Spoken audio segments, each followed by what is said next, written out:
नमस्कार, मैं वैद्य अक्षय कुमार। आज हम जिस विषय पर चर्चा करने जा रहे हैं वो है मधुमेह यानी डायबिटीज़, जो कि अभी आज के परिप्रेक्ष्य में देखेंगे तो हमारे पास 11 में से अगर यदि किसी को हम स्क्रीन करते हैं तो एक हमें डायबिटीज़ का रोगी अवश्य मिल जाता है।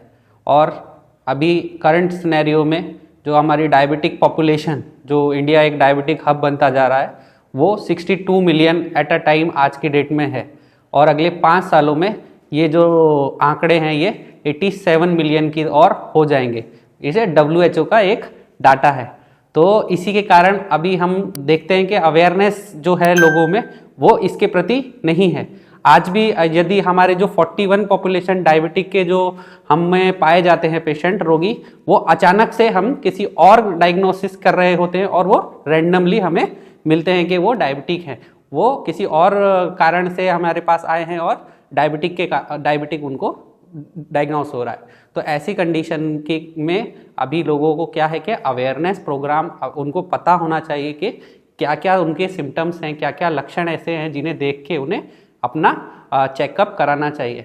तो इसी के परिप्रेक्ष्य में मैं कुछ बातें आपको बताना चाहूँगा कि जैसे अगर आपको कुछ लक्षण ऐसे दिखाई दें कि जिसमें जो आपको वार्निंग साइन है कि आपको लगता है कि आपको चेकअप कराना चाहिए।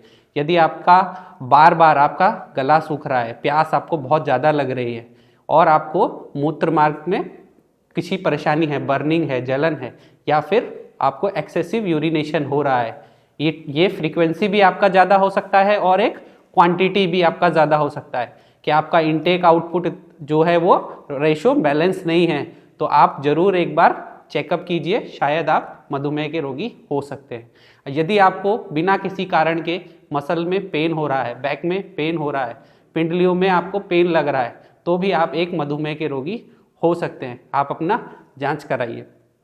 और इसके अंदर आपको एक्सेसिव भूख लगना, ये सारे लक्षण जो हैं जो अर्ली केसेस में हमें देखने को मिलते हैं, ये प्री डायबिटिक केसेस में हम देख सकते हैं।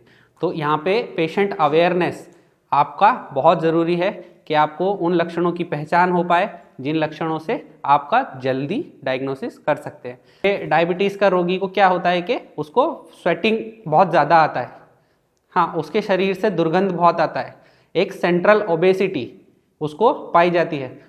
ये सारा प्रिकॉशनरी पार्ट। अभी यदि हम किसी डायबिटिक रोगी को देखते हैं कि वो ऑलरेडी डायबिटीज़ है, डायग्नोस्ड है, तो उसके लिए क्या है कि diabetes, once a diabetes always a diabetes, there is no cure of diabetes.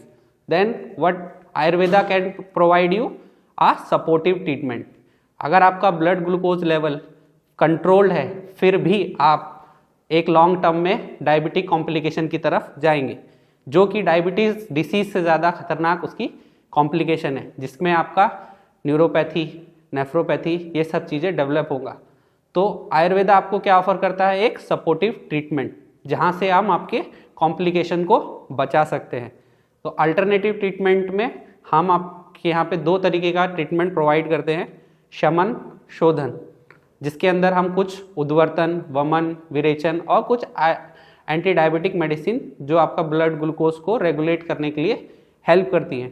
साथ ही साथ सिर्फ मेडिकेशन से आप डायबिटीज़ पे विजय नहीं पा सकते। इसके साथ में आपको एक हॉलिस्टिक अप्रोच की ज़रूरत है, जिसके अंदर योगा का, आहार का और आपके दिनचर्या को कंट्रोल करने का जो पूरा माध्यम है, उसी को पूरा पैटर्न करके इंडिविजुअलाइज्ड पर्सनलाइज्ड ट्रीटमेंट जो अप्रोच है वही हम यहाँ पर प्रोवाइड करते हैं और उसी के थ्रू ही आप डायबिटीज़ से निजात पा सकते हैं।